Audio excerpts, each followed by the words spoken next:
Chemical equilibrium में या आगे आने वाली केमिस्ट्री के फिजिकल पार्ट में एक टर्म का बहुतायत यूज होगा विच इज एक्टिव मास, है ना, जिसको हम लोग पढ़ते हैं एक्टिव मास। अब ये एक्टिव मास क्या है इसको भी थोड़ा सीख लीजिए। देखो एक्टिव मास क्या है, जैसे कोई भी एक रिएक्शन है तो हमने लिखा कि भाई एक तरफ लिख दिए रिएक्टेंट और एक तरफ लिख दिए प्रोडक्ट। रिएक्शन जरूरी नहीं कि यूनी डायरेक्शनल हो या बाई डायरेक्शनल हो, लेकिन चलो चूंकि इक्विलिब्रियम पढ़ रहे हैं तो बाई डायरेक्शनल की ही बात करते हैं। समझें जरा गौर से हमारे पास कुछ रिएक्टेंट हैं और उनका रोल ये है कि आपस में रिएक्ट करें, प्रोडक्ट का फॉर्मेशन करें। लेकिन जितना रिएक्टेंट आप लेते हैं उस रिएक्टेंट का एक एक कतरा यानी हर छोटा से छोटा हिस्सा प्रोडक्ट बनाने में एक दूसरे के साथ रिएक्ट करेगा, ऐसा होता नहीं है। होता क्या है कि कुछ जितना भी आप रिएक्टेंट कंटेनर में लिए उसमें कुछ रिएक्टेंट तो बर्बाद हो ही जाता है, या कुछ रिएक्टेंट का कुछ हिस्सा ऐसा होता है जो प्रोडक्ट बनाने में कोई दिलचस्पी नहीं दिखाता है, ऐसे ही पड़ा रहेगा।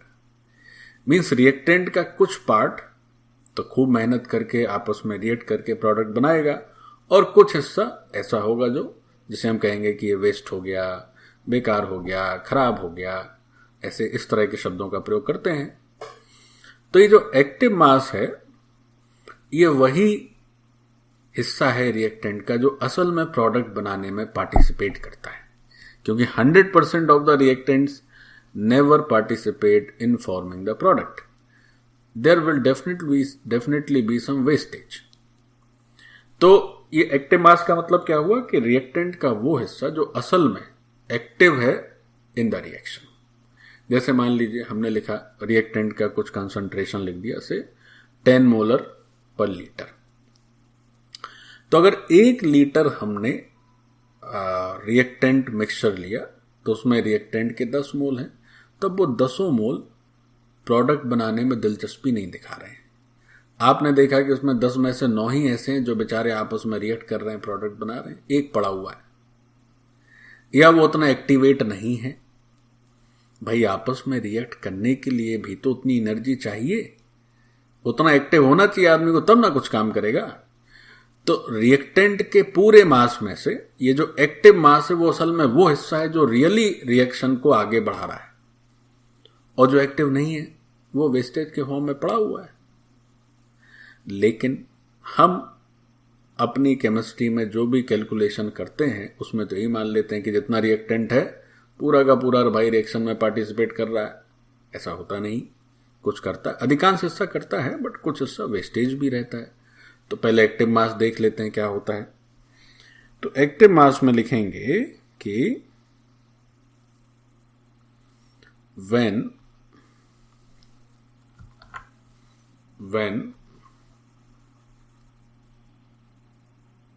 या when लिखना थोड़ा अप्रोप्रिएट नहीं रहेगा, ऐसे लिखते हैं कि in a chemical reaction,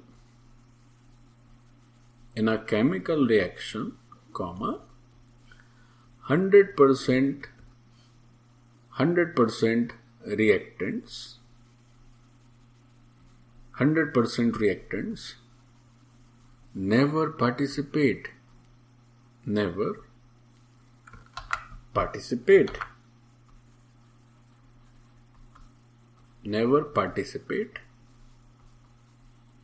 in product formation,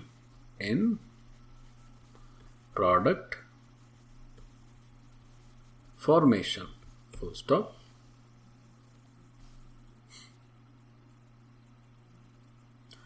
Only activated reactants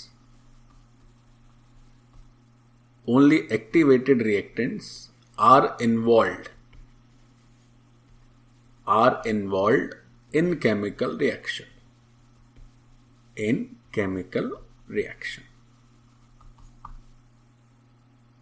तो यही एक्टिवेटेड रिएक्टेंट को कहेंगे हम लोग एक्टिव मास। सो दीज या उसको ऐसे लिखते हैं कि this activated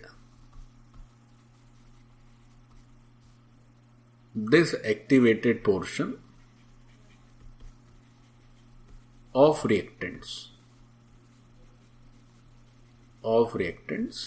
is active mass full stop। अब रिएक्टेंट का कितना हिस्सा असल में एक्टिव मास का काम कर रहा है, उसके लिए एक टर्म आता है कोफिशिएंट ऑफ रिएक्टिविटी या एक्टिविटी कोफिशिएंट। तो देखें, तो लेट्स लिख लेते हैं उसको अलग से कि कोफिशिएंट ऑफ, या एक्टिविटी कोफिशिएंट लिखो,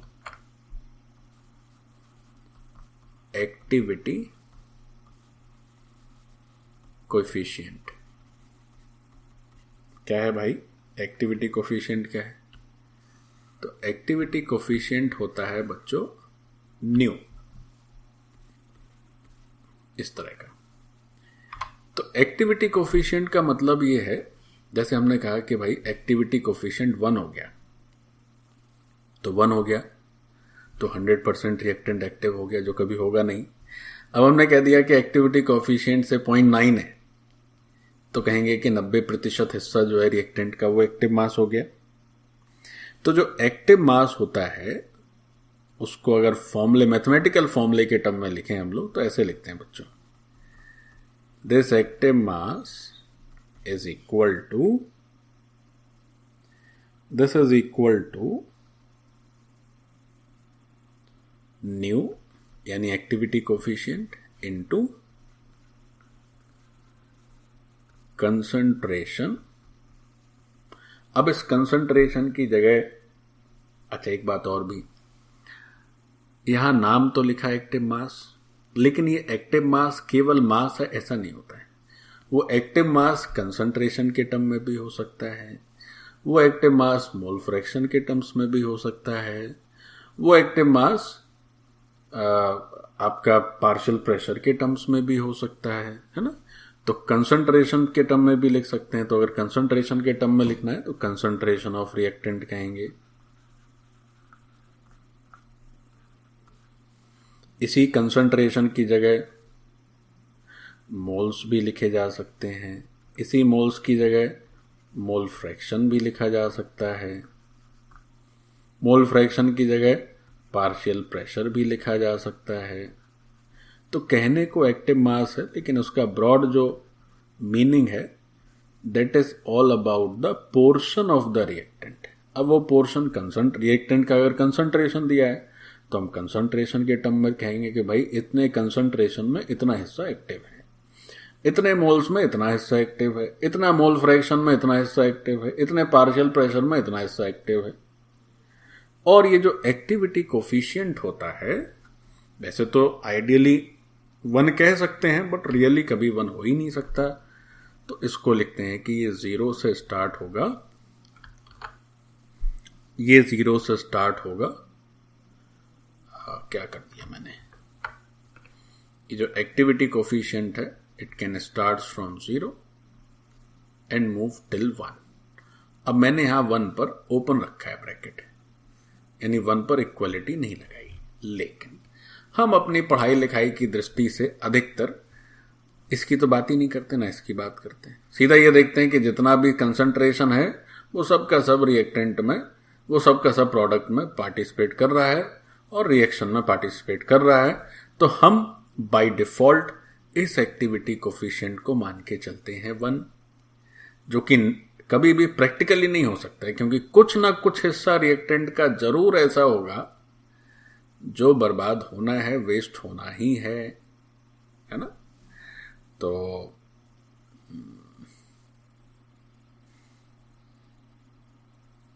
कई जगह ऐसा होगा कि एक्टिविटी कोफिशिएंट में इक्वलिटी भी रहती है, लेकिन प्रैक्टिकली ये पॉसिबल नहीं है।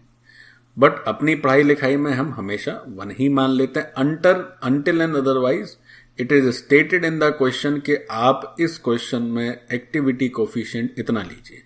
अगर उसने कह दिया कि activity coefficient of this reactant is 0.7, तो उसका मतलब क्या है कि अगर उसका कंसंट्रेशन 10 मोलर दिया है तो आप फिर 7 मोलर का ही प्रयोग करेंगे रिएक्शन के उद्देश्य के लिए।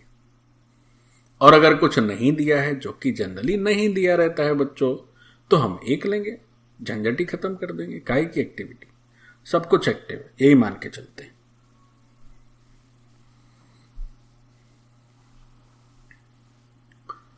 तो यहां पे लिख दूं, यहां पे एक लिख लेते हैं छोटा सा कि इसका भैया जो डिफॉल्ट वैल्यू है, डिफॉल्ट का मतलब क्या होता है, कुछ सेटिंग में चेंज ना करो, जैसा कंपनी से फोन आया वैसा। तो जो डिफॉल्ट वैल्यू है वो भाई 1 होती है until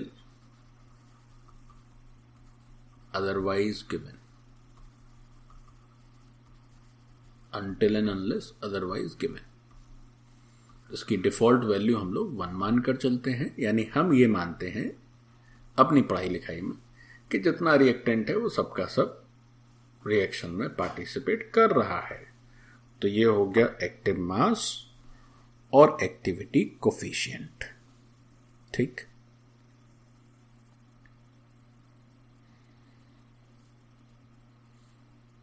आगे बढ़ जाएं बच्चों। हो गया, सब लोग कंप्लीट कर लिए? यस। 0 हो गया तो 0 हो गया तो कुछ काम नहीं किया, मतलब उतना रिएक्टेंट वो सबका सब सुस्त है, प्रोडक्ट बना ही नहीं रहा है, 0 का ही मतलब हो गया, रिएक्शन ही नहीं होगा। रिएक्शन ही नहीं होगा, बिल्कुल सही, रिएक्शन ही नहीं हो पाएगा।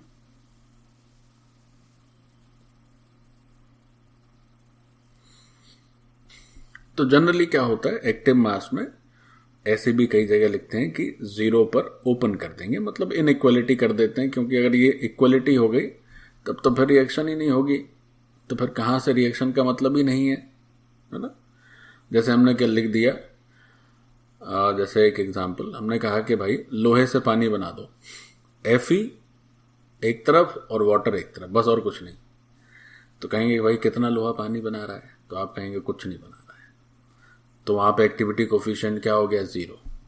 बट अब ऐसा लिखना ही मूर्खता है, तो एक्टिविटी कोफिशिएंट 0 नहीं लिखना चाहिए हमें, 0 से बड़ा रखते हैं, क्यों 0 हो गया तब तो फिर रिएक्शन ही नहीं हो रही है। तो चलो 0 पर ओपन कर लेते हैं।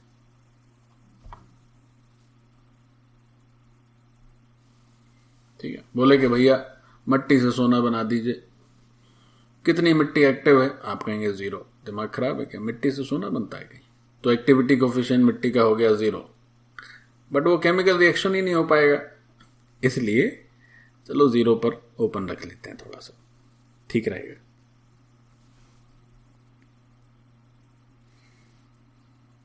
अब एक्टिव मास पढ़ लिए, केमिकल रिएक्शन में आगे बढ़ना है, तो अगला पार्ट जो हम पढ़ेंगे वो होता है law of mass action.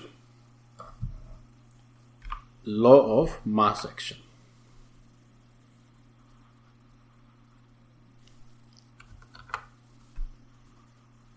Law of mass action. किसी भी केमिकल रिएक्शन में, या लिख लेते हैं for a chemical reaction, law of mass action for a chemical reaction, for a chemical reaction. देखो भाई क्या है ये, मास एक्शन का लॉ क्या है, देखें बहुत आसान। अभी एक्टिव मास पढ़े, उसी पर आधारित है। लॉ ऑफ मास एक्शन ये कहता है कि जो रेट ऑफ रिएक्शन है, जो रेट ऑफ रिएक्शन है वो दरअसल एक्टिव मास के डायरेक्टली प्रोपोर्शनेट रहता है। तो rate of reaction is directly proportional to active mass of reactants. अब कोई कहे कि सर आपने प्रोडक्ट क्यों नहीं लिखा, तो यहां पर इस स्टेटमेंट के पीछे ये उद्देश्य छिपा हुआ है कि रिएक्शन का मतलब मान रहे हैं कि रिएक्टेंट से प्रोडक्ट का बनना। रेट ऑफ रिएक्शन का मतलब क्या माना जा रहा है? रिएक्टेंट से प्रोडक्ट का बनना। तो रिएक्टेंट का जितना ज्यादा मास एक्टिवेटेड होगा उतना ही बेहतर प्रोडक्ट बनेगा, है ना। तो फिर कोई कहे सर अभी तो आप कह रहे थे कि सर पीछे से भी रिएक्शन हो जाता है, प्रोडक्ट से भी बन जाता है। तो समझो जरा ध्यान से, किसी भी केमिकल रिएक्शन में हमेशा जो चीज रिएक्ट करती है उसे रिएक्टेंट कहते हैं, जिसका फॉर्मेशन होता है वो प्रोडक्ट होता है। तो जो आप रिवर्सिबल रिएक्शन पढ़ते हैं वो दरअसल दो केमिकल रिएक्शन पढ़ते हैं। रिवर्सिबल रिएक्शन में आप दो केमिकल रिएक्शन पढ़ते हैं बच्चों। देखो लिखें, पहले तो ये rate of reaction directly proportional to active mass of reactant हो गया। तो अगर प्रोपोर्शनैलिटी का साइन हटाएंगे तो यहां पर एक कांस्टेंट आ जाता है। जैसे हमने लिखा रेट ऑफ रिएक्शन, प्रोपोर्शनैलिटी हटाएंगे तो we will write some constant into active mass of reactants, active mass of reactant, इस तरह से भी लिख लीजिए। और ये जो प्रोपोर्शनैलिटी कांस्टेंट है के, इसी को बोलते हैं हम लोग रेट कांस्टेंट। क्या बोलते हैं बच्चों? Rate constant. तो ये जो के लिखे हो उस के का अर्थ हुआ रेट कांस्टेंट। जैसे एक कर दो एग्जाम्पल करके समझ आएगी बात। एक दो एग्जाम्पल से बात समझते हैं। उससे पहले वो जो रिएक्टेंट और प्रोडक्ट का कई बार कंफ्यूजन रहता है तो उसको थोड़ा और चर्चा कर ली जाए तो कंफ्यूजन हमेशा के लिए दूर हो जाए। जैसे हमने एक रिवर्सिबल रिएक्शन लिखी,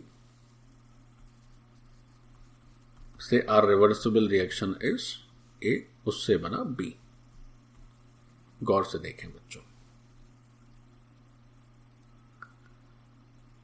अब इस रिवर्सिबल रिएक्शन में this is actually cumulation of two chemical reaction. ये जो रिवर्सिबल रिएक्शन है यहां पर एक्चुअली दो केमिकल रिएक्शन हो रही हैं। दो केमिकल रिएक्शन हो रही है। कौन कौन सी? एक हो रही है फॉरवर्ड और एक हो रही है बैकवर्ड। अब अगर कोई कहे कि सर फॉरवर्ड के लिए बताइए क्या है रिएक्टेंट, है ना, हमने नीचे लिख दिया चलो रिएक्टेंट और यहां लिख दिया प्रोडक्ट। अब कहें कि फॉरवर्ड का सर रिएक्टेंट क्या है, तो फॉरवर्ड का रिएक्टेंट है ए, फॉरवर्ड रिएक्शन का प्रोडक्ट क्या है? बी। ए से बी बनना। हमने पूछा बैकवर्ड रिएक्शन का रिएक्टेंट बताइए, किससे क्या बन रहा है? तो जिससे बनता है वो होता है रिएक्टेंट और जो बनता है वो होता है प्रोडक्ट। तो बैकवर्ड रिएक्शन का रिएक्टेंट बी, बैकवर्ड रिएक्शन का प्रोडक्ट ए। बस हो गई बात। कितनी सी बात है।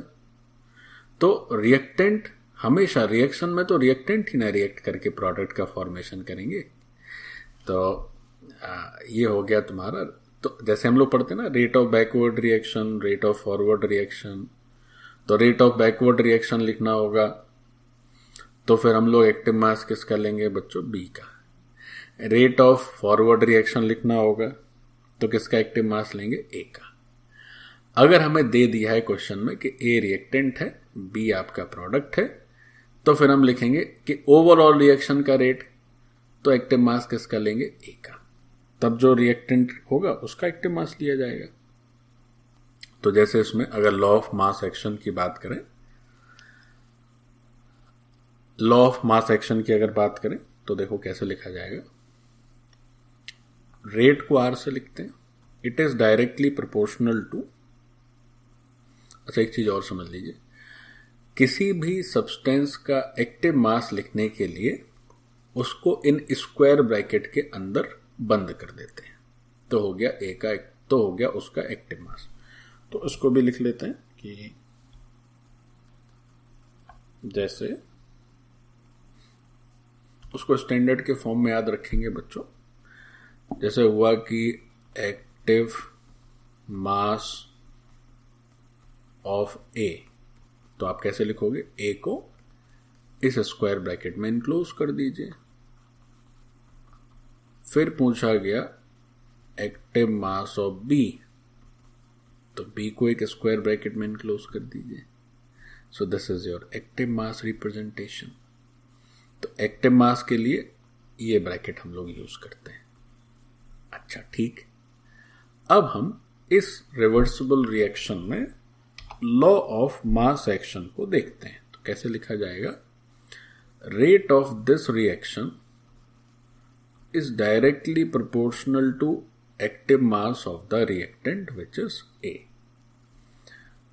या इसी को अगर हम रेट कांस्टेंट के फॉर्म में लिखना चाहें तो ऐसे लिखेंगे। हो गया, A रिएक्टेंट है और B प्रोडक्ट है। तो अगर लॉ ऑफ मास एक्शन आप समझते हैं तो फिर आपको ये ज्यादा समझ आएगा कि शुरुआत में अगर ए ज्यादा है, यानी ए का कंसंट्रेशन ज्यादा कह लें, या पार्शियल प्रेशर ज्यादा कह लें, या मोल फ्रैक्शन ज्यादा कह लें, किसी भी टर्म्स में अगर ए ज्यादा है, तो फिर इस साइड का रेट बहुत फास्ट होगा, इस साइड का रेट फास्ट होगा। जो ज्यादा है वही तेजी से कन्वर्ट होगा सामने वाली चीज में, जो कम है वो उस डायरेक्शन, मतलब अगर कम है तो फिर रेट कम हो जाएगा उसका। यानी शुरुआत में बी थोड़ा सा बना तो बैकवर्ड रिएक्शन धीमे धीमे चली, क्योंकि बी का एक्टिव मास कम मिल रहा है। बी का जितना ए का मास, एक्टिवेटेड मास ज्यादा है, रिएक्शन जल्दी जल्दी चली। तो अभी हम लोग बात कर रहे थे ना कि शुरुआत में ए ज्यादा, इस रिएक्टेंट ज्यादा है, प्रोडक्ट कम है, तो फॉरवर्ड डायरेक्शन में फटाफट होगा। प्रोडक्ट ज्यादा है, रिएक्टेंट कम है, तो बैकवर्ड डायरेक्शन में रिएक्शन अच्छी चलेगी। तो वो क्यों बताया मैंने? क्या मास ज्यादा होने से उस रिएक्शन का रेट ज्यादा होगा? आप कहेंगे हाँ सर बिल्कुल, यही लॉ ऑफ मास एक्शन है। लेकिन मास को थोड़ा सा अगर आप सही करके बोलें तो ज्यादा उचित है। मास की जगह सर आप एक्टिव मास बोलिए, तब आपकी बात सही है। और एक्टिव मास का मतलब हो गया actual concentration, actual partial fraction, actual mole fraction into activity coefficient, which is if not given we generally get its default value which is 1। तो ये हुआ आपका इस रिएक्शन। हाँ भाई, कोई कहे कि भाई आप चलिए, ये तो आपने रिएक्शन का रेट लिख दिया, आप फॉरवर्ड बैकवर्ड का अलग अलग लिखिए, तो फिर फॉरवर्ड बैकवर्ड में भी अलग अलग लिख देंगे। तो उसके लिए फिर थोड़ा सा और आगे स्टडी करनी होगी, तब थोड़ा वो कॉम्प्लेक्स हो जाएगा। अभी हम केवल डायरेक्ट आर ही लिख रहे हैं, आर एफ आर बी, यानी फॉरवर्ड बैकवर्ड का रेट, उसको नेक्स्ट लेक्चर में करेंगे ना। जैसे और एक दो एग्जांपल देख लेते हैं।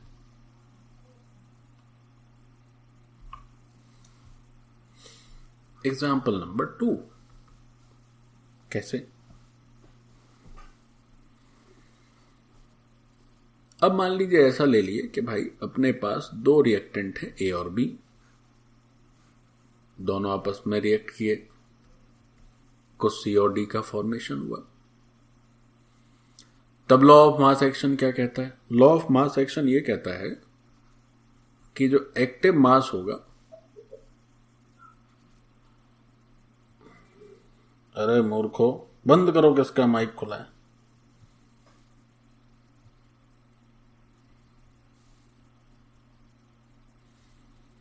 तो जो रेट ऑफ रिएक्शन होगा, अब चूंकि दो रिएक्टेंट हैं तो बच्चों वो दोनों के एक्टिव मास पर डिपेंडेंट रहेगा। कैसे? R directly proportional to active mass of A and R directly proportional to active mass of B. तो अगर हम ओवरऑल देखेंगे तो हमें दिखेगा कि R directly proportional to A into B, या हम यहां पर प्रोपोर्शनैलिटी का साइन हटाते हैं अगर, तो ऐसे लिख सकते हैं। तो ये हो गया law of mass action for this reaction. और ये प्रोपोर्शनैलिटी के टर्म्स में हो गया लॉ ऑफ मास एक्शन। अच्छा चलो एक और करते हैं। कैसे? कई बार ऐसा देखते हैं आप कि रिएक्टेंट में भी प्रोडक्ट में भी कुछ कुछ कोफिशिएंट्स रहते हैं, 2, 3, 5 इस तरह से। अच्छा, लॉ ऑफ मास एक्शन में प्रोडक्ट का कोई रोल नहीं है, इस बात को भी अच्छे से ध्यान रखें। तो जैसे मैंने लिख दिया 2a plus 3b and this is giving us 3c, say 4d. Let's say the example is like this. अब हम आपसे पूछें भाई कि यहां पर a ना हो के 2a हो गया, तो अगर आप केवल इतना ही जानते हैं कि सर एक एक रिएक्टेंट के डायरेक्टली प्रोपोर्शनेट अपने को करना है और फिर जितने भी लॉ ऑफ मास एक्शन अलग अलग रिएक्टेंट के लिए आते हैं सबको मिक्स कर देना है, सबको मिला देना है, तो फाइनल जो रिजल्ट आता है रेट का in terms of rate constant वो हमें नजर आ जाता है। तो अब पूछें कि भाई रेट कांस्टेंट इसमें कैसे हो? तो देखो इसी को ऐसे लिखते हैं हम लोग। कैसे? 2a हैं, इन्हें सेपरेट कर लेते हैं।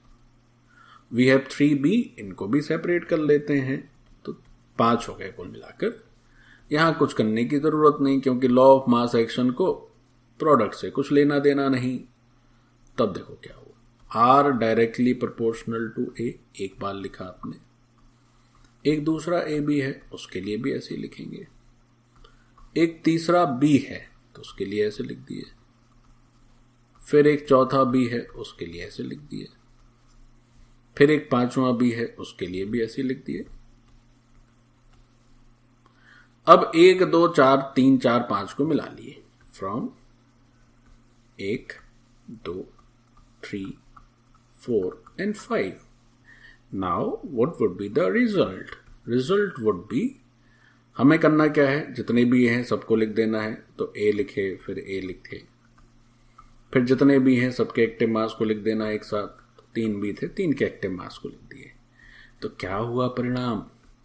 परिणाम बहुत अच्छा, a² bq, यही हो गया एक्टिव मास। अगर k के टर्म में लिखना चाहें तो बस r is equal to k, active mass of a², active mass of bq. So we can rearrange it like k a² bq हो गया लॉ ऑफ मास एक्शन। तो देखो कितना आसान। तो अब जो बात हमने थोड़ी देर पहले कही कि जिसका मास ज्यादा है वो फटाफट रिएक्ट करेगा, यानी कि उसके रिस्पेक्ट में जो रेट है वो ज्यादा होगी, कम है धीमे धीमे रिएक्ट होगा। जितना ज्यादा मास एक्टिवेटेड है उतना ज्यादा मेहनत चलती रहेगी। So this was law of mass action.